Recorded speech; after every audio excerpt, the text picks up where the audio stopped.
बेलेग गामियाव दालां सालां मन्दिर सन्दिर आसनिफोर होदों नाथाय नैबे जोंनि गामिनि बिजयपुरनि दालां मोनसेबो जायाखै दिनैसिम कंग्रेस सरकार थांबाय 15 बोसोर बिजेपि सरकाराबो 10 बोसोर बायबाय अब्लाबो नै दिनैसिम जोंनि ककिलानि बिजयपुर गामिनि दालांखौ दिनैसिम मानो मावाखै बेफोरनि थाखायबो जों बहुत दुखु मोननाय थाना दङ। बिश्वनाथ जिल्ला गहपुर हालाम आलुफारा पन्चायतनि सिङाव थानाय 1 नं बिजयपुर गामिनि रायजो राजाफोरा जेबो आसनि मोनैनि खुद्रिसारदों। दिनैसिम मोनफ्रोमबो राजखान्थि दोलोफ्रानो नायसनाखै बिथांमोनखौ। नाथाय मोनफ्रोमबो बिसायख'थि सफैब्लाल' बुरखायनो फैयो भट मोननो थाखाय। अखा बोथोरा सफैहांबाय दा खोआब्ला माब्ला खोगोन माथावरिखौ। दैबानाजों अरायबो भुगिनांग्रा 1 नं बिजयपुर गामिनि रायजोफोरा गोबां सिन्थायाव गोलैदों। दिनैसिम मोनाखै मोनसेबो लामा दालां मन्दिर आरो माथावरि। आनखि थांनाय दैज्लां बोथोरावबो गोबां माइ आबाद फोथार खहा जादों। बे ओनसोलनि रायजोफोरा आरो माथावरिनि मोनसे आसनिबो हरदोंमोन। नाथाय दखरा फरायसा आफादनि माखासे सोद्रोमाफोरानो बे हाबाखौ मावफुंनायनि दायित्वखौबो लादोंमोन। नाथाय दिनै आद्रा जादों खामानिया। मा जाहोननि थाखाय थाबथानानै थाखो मोनसे सोंलु रायजो राजाफोरनि। फै जों बिदिब्ला खोनासंनि मा बुंखो 1 नं बिजयपुर गामिनि रायजो राजाफोरा। जों मेसेज हरनायनि सोमोन्दो जाबाय जोंनि गामिनि 1 नं बिजयपुर गामिया बहुत गोबावनिफ्रायनो दैबानाजों एफेक्टिभ जागासिनो दङ। थांनाय बोसोरावबो नै गायनो मोनाखै फोरलेबसेबो बयहाबो माइ दै गैया हाजिरा मावै मावै जानांदों। ओमफ्राय बे बोसोरावबो माखासे एबसुफोरा आखायाव लादोंमोन खोनो माथावरिखौ अब्लाबो नैबे जोंनि एफेक्टिभ एरिया खोआलासिनो अनेक नाङै जायगायावसो खोनानै बिसोर जोंनिखौ फोलोमफैयाखिसै। बेनि थाखाय दा जोंनि गामिया बहुत दुखियाव गोलैना दङ। नै देग्लाय जुदि दाबो खोआबा खालमासिबो जों माइ गायनो मोनाखै सेमोनबो गायनो मोनाखै देग्लायबो गायनो मोनाखै अब्ला जोंनि भबिसतआ मा जागोन। आरो फारसेथिं पलिटिकेल लेभेलाव थानाय माखासे लिडारफोरनि सायावबो आं मेसेज हरनो सानदों।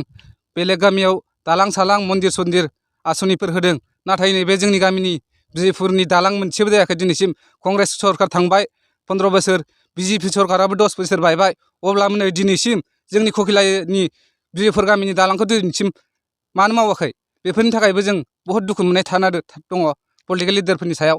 आरो बेल' नङा आरो नैबे माथावरिया जोंनि मेनमोन बे माथावरिखौहाय दासिमबो सम्पुर्ण माने मावाखै। बेनि थाखायनो जों बे मेसेज हरनाया बेनोदि बेखौनो जों नांथारगौ अति अनखालि नांगौ। मानो होनबा दैलाङा नै फैनो बारा गोबाव गैला आरो बे माथावरिया माने बालाजोंसो खोनाय जायो। बेनि थाखायनो अखा सिजोनाव खोबाथ' जाया गुनानै थांजोबगोन। बेनि थाखायनो जों बे मेसेज हरनाया आं बेखौनो बुंनानै बै बिथांमोननिसिम बुंनाय जाबाय। आरो गभर्नमेन्टनि बेलायावथ' मा होनबावनो बहुत MLA MP आबो गोदो MP आबो बेवहाय दालाङाव फैबाय अब्लाबो दालांखौ मावना होआखिसै। उत्पल बरायाबो खैबार जाखो बेबो बुङो खुगायावल' बुङो दालांखौ दिनैसिम मावना होनो हायाखै। रिफन बरायाबो गोदो लाबोदोंमोन खनथाम खनब्रै बेबो बरसा होलांदोंमोन बे दालांखौ मावना होथारगोन होननानै दिनैसिमबो मानो जायाखै। गोदोनिफ्रायनो जाय बयबो आसाल' होयो अब्लाबो जों गामिया दिनैसिम बे दालाङाव आगान होनो मोनाखै। नंखाय नंदोंबा नोंथांमोना फैनानै नायफैनो हागोन जोंनि बेबस्थाया माबायदि। दिनै एयारफिल्डआ खाथियाव फैबाय अब्लाबो जोंनिया दालाङा मोनसेबो गैया। बेजोंनो एयारफिल्डआव थांलाय फैलाय हाजिरा मावहैनांगौ जागासिनो दै बारसोमनांगौ मालाबा बे दालाङा जोरनानै थाङा औवानि जेने थेने थुक थाकल' बानायनो हायो। रायजोआवबो जोंहा थाखा फैसा गैया ओरैबो माइ फब जाखानाय दुखियाथार माजों जों मा मावनानै जानो। हाजिरा मावनो थांबाबो दालां बारस'नानै थांनांगौ दालां मोनसेबो मोजां गैया लामा मोनसे मोजां गैया। मोनसे खोथा बुंबावनो नागिरदों आङो जेनेबा बै जोंनि ककिला सेन्टारजों नांजाबनाय बेबो बिजयपुरनि फिल्ड बेवहाय माने मोननै भट केन्द्र दङ। बे मोननै भट केन्द्रनिफ्राय जोङो दिनैसिमबो मोनसेबो आसनि बा माबा मोनसे बाउन्डारि वाल बा माबा मोनसे आर्ट फिलिं बेफोरबायदिबो जों मोननाय जायाखै।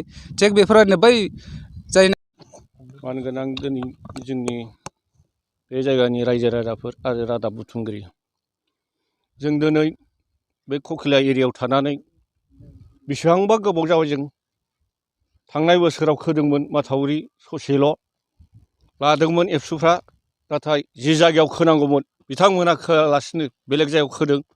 जों बिनि थाखायनो बे जोंनि बे ककिला एरियानि जेसेबां रायजो राजा दं बिसोर दिनै माइ गैया ओरैनो थानांदों हाजिरा मावलाबायनांदों।